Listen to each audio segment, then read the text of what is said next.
பிரியமானவர்களே, உங்கள் யாவருக்கும் ஆண்டவராகிய இயேசு கிறிஸ்துவின் நாமத்தினாலே காலை வணக்கத்தையும் வாழ்த்துதலையும் தெரிவித்துக் கொள்ளுகிறேன்.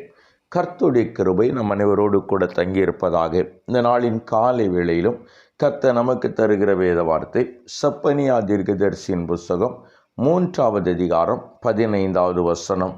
கர்த்தர் உன் ஆக்கினைகளை அகற்றி உன் சத்துருக்களை விலக்கினார். இஸ்ரவேலின் ராஜாவாகிய கர்த்தர் உன் நடுவிலே இருக்கிறார், இனி தீங்கை காணாதிருப்பாய். ஆம், எனக்கு அருமையானவர்களே, இந்த காலை வேளையிலே நான் உங்களோடு கூட இவ்விதமாய் பேச விரும்புகிறேன். இஸ்ரவேலின் ராஜாவாகிய கர்த்தர் உன் நடுவிலே இருக்கிறார். என்னை கேட்டுக்கொண்டிருக்கிற என் அன்பு தேவனுடைய பிள்ளைகளே, நம்ம எல்லாருடைய விருப்பம் அதுதான். ஆண்டவர் என்னோடு கூட இருக்க வேண்டும், ஆண்டவர் எங்கள் நடுவிலே இருக்க வேண்டும். ஆண்டவரும் அதைதான் விரும்புகிறார்.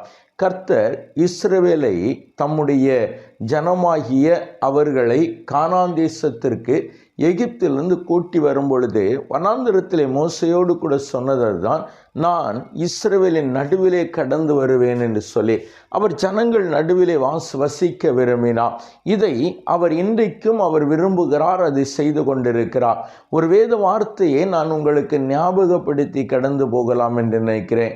1 சாமுவேலின் புஸ்தகம் 7வது அதிகாரம் இந்த ஒரு சம்பவத்தை நமக்கு ஞாபகப்படுத்துகிறது. இஸ்ரவேலர் தங்களுடைய பாவங்களுக்காய் மீண்டும் அவர்கள் தேவனிடத்தில் மன்னிப்பு கேட்பதற்காய் சாமுவேலுடைய வழிகாட்டுதலின்படி மிஸ்பாவிலே கூடி வருகிறார்கள். இப்படி அவர்கள் மிஸ்பாவிலே கூடி வந்தவர்கள் கர்த்தருடைய சன்னதியில் அன்றைக்கு தண்ணீர் மொண்டு ஊற்றி உபவாசம் இருந்து தங்களுடைய பாவங்களை அறிக்கை பண்ணுகிறார்கள். அவர்கள் அறிக்கை பண்ணுகிற பொழுது சாமுவேல் அவர்களை நியாயம் விசாரித்து கொண்டிருக்கிறார். இப்படி இஸ்ரவேலர் எல்லாரும் மிஸ்பாவிலே கூடி வந்து விட்டார்கள் என்று சொல்லி இஸ்ரவேலின் எதிரியாகிய பெலிஸ்தியர் கேள்விப்படுகிறார்கள். இப்பொழுது பெலிஸ்தியர் கேள்விப்பட்டபடியினாலே இஸ்ரவேல் எல்லாரும் ஒரே இடத்தில் கூடியிருக்கிறார்கள். எனவே அவர்களை முறியடிப்பது மிகவும் எளிதான ஒரு காரியம். நாம் இஸ்ரவேலரை முறியடித்து விடுவோம் என்று நினைத்து அவர்கள் இஸ்ரவேல் மேலே யுத்தம் பண்ண வருகிறார்கள். இதை கேள்விப்பட்ட இஸ்ரவேலர் மிகவும் பயந்தபடியினாலே சாமுவேலிடத்திலே எங்களுக்காக வேண்டிக் கொள்ளும் என்று சொல்லி சாமுவேலை அவர்கள் வேண்டிக் கொள்ளுகிறார்கள். இப்பொழுது சாமுவேல் பால் குடிக்கிற ஒரு ஆட்டுக்குட்டியை பிடித்து அதை கர்த்தருக்கு சர்வாங்க தகன பலியாய் செலுத்துகிறார். இங்கே என்ன நடக்கிறது? சாமுவேல் கர்த்தருக்கு பலிகளை செலுத்தி கொண்டிருக்கிற பொழுதே இஸ்ரவேலர் மேல் யுத்தம் பண்ணுவதற்காய் பெலிஸ்தியர் நெருங்கி வருகிறார்கள். அப்பொழுது கர்த்தர் இஸ்ரவேலர் மேலே அவர்கள் தங்களுடைய கைகளை ஓங்காதபடிக்கு, அல்லாவிட்டால் இஸ்ரவேலரை அவர்கள் முறியடித்து விடாதபடிக்கு இடிமுழக்கங்களை பெலிஸ்தியர் மேலே அந்நாளிலே கர்த்தர் முழங்க பண்ணினார்.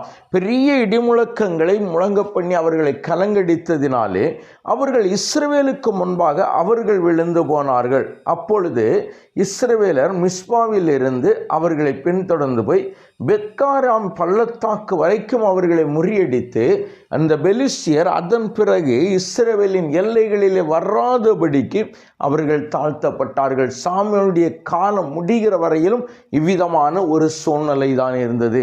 என்னை கேட்டுக்கொண்டிருக்கிற அன்பு தேவனுடைய பிள்ளைகளே, அப்படியானால் இதை தான் கர்த்தர் இன்றைக்கு நமக்கும் செய்து முடிக்க விரும்புகிறார்.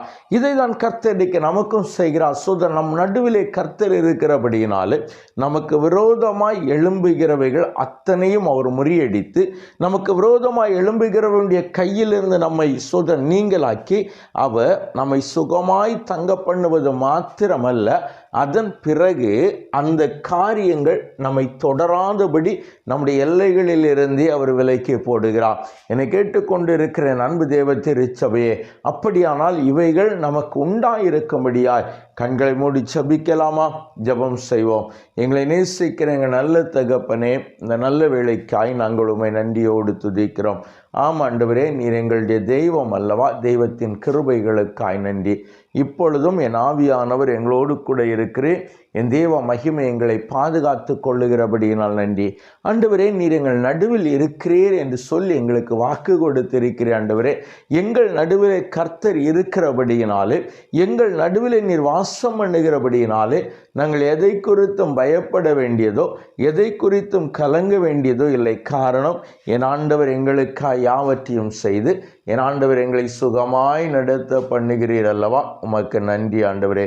இப்பொழுதும் தேவக்கரமும் தேவ கிருபையும் ஐயா எங்களை முழுமையாய் சூழ்ந்து கொள்ளும்படியாய் என் கர்த்தர் எங்களுக்கு உதவி செய்தருள வேண்டும் என்று ஜெபிக்கிறோம்.